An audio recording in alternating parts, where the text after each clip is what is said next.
నమస్తే, జర్నలిస్ట్ మీ కేఎంఆర్. రాజకీయ పార్టీల్లో కష్టపడి పనిచేస్తే పదవులు వచ్చినా రాకపోయినా, పదవులతో సంబంధం లేకుండా పార్టీ కోసం నిరంతరం పనిచేస్తే పదవులు అవి వెతుక్కుంటూ వస్తాయి అనడానికి కొద్దిసేపటి క్రితమే ఆంధ్రప్రదేశ్ బీజేపీ అధినాయకత్వం జాతీయ స్థాయిలో కూడా ఒక కీలక నిర్ణయం తీసుకుని ఏపీ నుండి రాజ్యసభ సభ్యులుగా ఒక పోస్టు ఖాళీగా ఉంది. ఇటీవల విజయసాయిరెడ్డి గారు రాజీనామా చేయడంతో ఆ ఒకే ఒక పోస్టుని భర్తీ చేయడానికి బీజేపీ జాతీయ నాయకత్వం, ఏపీ నాయకత్వం కూడా ఒక కీలకమైన నిర్ణయం తీసుకుని ఒక సంచలనాత్మకంగా మారింది ఈ నిర్ణయం. ఉమ్మడి పశ్చిమ గోదావరి జిల్లా భీమవరానికి చెందిన ప్రముఖ బీసీ నాయకులు పాక వెంకట సత్యనారాయణ గారు. ఈ పేరు అనగానే తెలియని వాళ్ళు ఎవరు ఉండరు. ప్రముఖ వాగ్దాటి, బాగా మాట్లాడగలిగిన వ్యక్తి. 1976లో స్వయం సేవక్ సంఘ్లో అడుగుపెట్టారు. ఈరోజు వరకు కూడా బీజేపీలో, ఆర్ఎస్ఎస్లో అనేక పదవులు నిర్వహించారు. ఇప్పటికీ కూడా ఆంధ్రప్రదేశ్ బీజేపీకి క్రమశిక్షణ సంఘం చైర్మన్గా కూడా పాక వెంకట సత్యనారాయణ గారు పనిచేస్తున్నారు. మరి వారిని, పాక వెంకట సత్యనారాయణ గారిని బీజేపీ అధినాయకత్వం రాజ్యసభ సభ్యుడిగా అవకాశం కల్పించింది, ఎంపిక చేసింది. కొద్దిసేపటి క్రితమే జాతీయ స్థాయి నుండి అధికారికంగా ఒక లేఖను కూడా విడుదల చేశారు. ఏపీ నుండి బీజేపీ రాజ్యసభ అభ్యర్థిగా భీమవరానికి చెందిన పాక వెంకట సత్యనారాయణ గారిని ఎంపిక చేసినట్టు అధికారికంగా లేఖ కూడా విడుదల చేశారు. రేపు మధ్యాహ్నం 3 గంటలకి నామినేషన్ దాఖలు చేయనున్నారు పాక వెంకట సత్యనారాయణ గారు. ఎలాంటి పదవులు ఆశించకుండా కౌన్సిలర్గా కూడా పనిచేశారు. భీమవరంలో బీజేపీలో అనేక పదవులు నిర్వర్తించారు. 2024లో నరసాపురం ఎంపీ అభ్యర్థిగా దాదాపుగా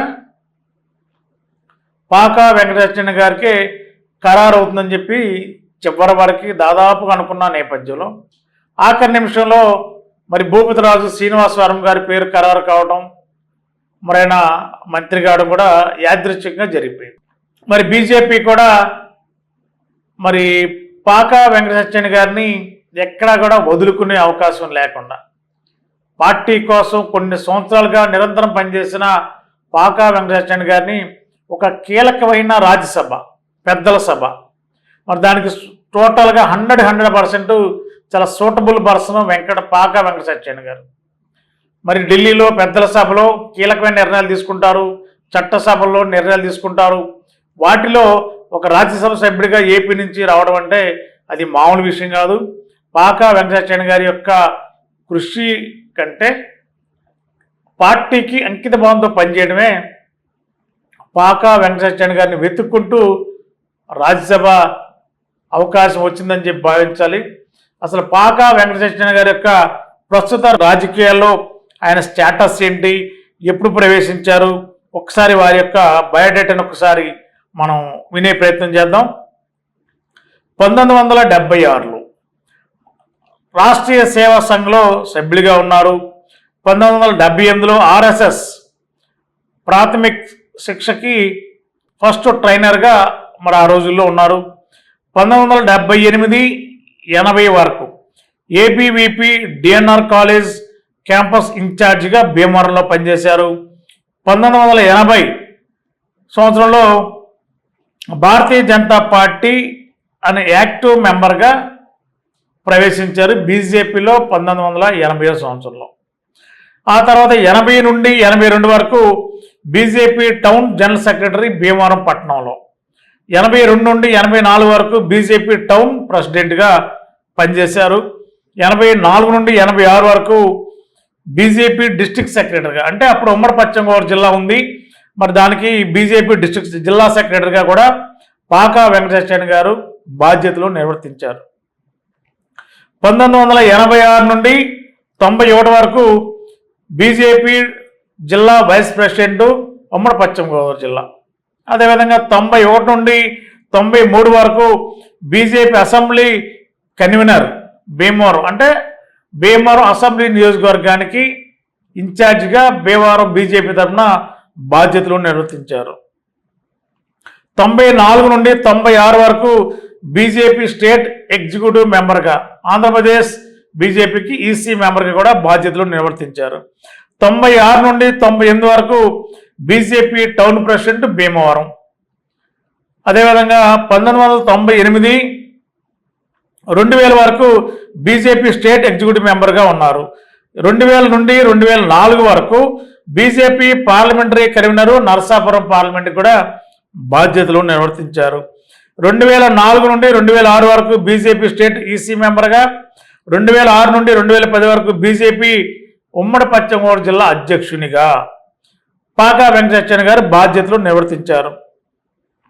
2009 బీజేపీ ఎలక్షన్ మేనిఫెస్టో డ్రాఫ్టింగ్ కమిటీలో మెంబర్గా కూడా, ఆంధ్రప్రదేశ్ కమిటీలో మెంబర్గా వారు కూడా బాధ్యులుగా ఉన్నారు తెలంగాణ రాష్ట్రంతో కలిపి. 2009 నుండి 2012 వరకు బీజేపీ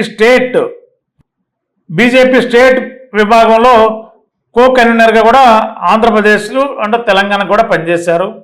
2012 నుండి 2018 వరకు బీజేపీ స్టేట్ అఫీషియల్ స్పోక్స్ పర్సన్గా ఆంధ్రప్రదేశ్ అంటే తెలంగాణకి అధికార ప్రతినిధి బీజేపీకి పనిచేశారు.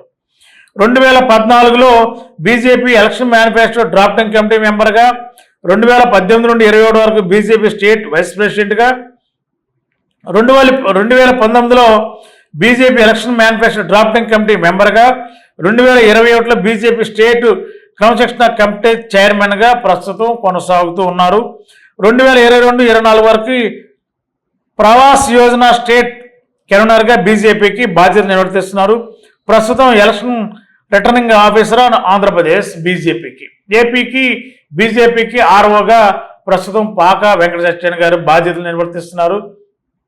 ఒక బీసీ నాయకుడు, క్రింది స్థాయి నుంచి కష్టపడి పైకి వచ్చారు.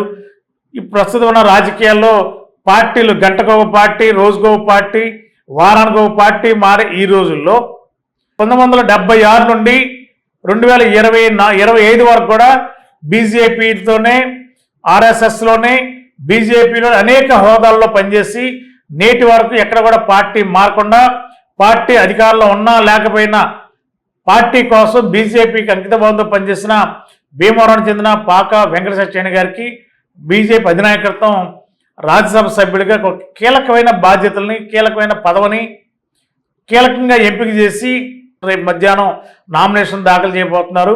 నామినేషన్ దాఖలైన తర్వాత ఎన్నికల లాంఛనమే, ఎలాంటి పోటీ లేదు, ఒకే ఒక దరఖాస్తు, ఆ ఒకటే పాకా వెంకట సత్యనారాయణ గారు. రేపు నామినేషన్ వేసిన తర్వాత అధికారికంగా ప్రకటన రావడమే తరువే కానీ రాజ్యసభ సభ్యులుగా పాకా వెంకట సత్యనారాయణ గారు అని చెప్పి చెప్పవచ్చు మనం. అధికార ప్రకటన వచ్చిన తర్వాత ఆయన ఎంపీ, రాజ్యసభ సభ్యులుగా అధికారికంగా ప్రకటిస్తారు కాబట్టి అప్పుడు ఎంపీగానే కొనసాగుతారు. రేపు నామినేషన్ తర్వాత మాత్రం ప్రకటన వచ్చే వరకు రాజ్యసభ సభ్యుడు దాదాపు అయిపోయినట్టే. దీంట్లో ఎలాంటి నామినేషన్స్ రావు, ఒకే ఒక్క నామినేషన్, ఒకే ఒక్క పేరు పాకా వెంకట సత్యనారాయణ గారు. మరొక మంచి ఒక సీనియర్ నాయకుడు, బీజేపీలో కింది స్థాయి నుంచి పైకి వచ్చిన వ్యక్తి, బీసీ వ్యక్తి, అనేక సంఘాలతో అందరితో సమన్వయంగా చక్కగా బాగా మాట్లాడగలడు, అనేక భాషల పట్ల పట్టున్న వ్యక్తి, మంచి అనర్గళంగా మాట్లాడగల పాకా వెంకట సత్యనారాయణ గారు మరి రాజ్యసభ సభ్యులు కాబోతున్న సందర్భంగా ఎంటీవీ ద్వారా కూడా వారికి ప్రత్యేకంగా అభినందనలు, శుభాకాంక్షలు తెలియజేస్తున్నాం. Thank you. Medical entrance test NEET ఫలితాల్లో trend setter NRI Eluru. Day scholar విద్యా విధానంలో ప్రతి సంవత్సరం క్రమం తప్పకుండా ఎంబీబీఎస్ సీట్లు. కె హర్ష సాయి ప్రణవ్ 720 మార్కులకు గాను 705 మార్కులు. కె లక్ష్మీ సాయి లాలస 720 మార్కులకు గాను 610 మార్కులు. బి షణ్ముఖి 720 మార్కులకు గాను 517 మార్కులు. ఈ అద్భుత ఫలితాలు కేవలం 2 సంవత్సరాల ఇంటర్మీడియట్ తో సాధించిన ఫలితాలు మాత్రమే. లాంగ్ టర్మ్ విద్యార్థులతో సాధించిన ఫలితాలు కాదు కాదు కాదు. ఎన్ఆర్ఐ జూనియర్ కాలేజ్, ఎన్ఆర్ పేట, ఏలూరు.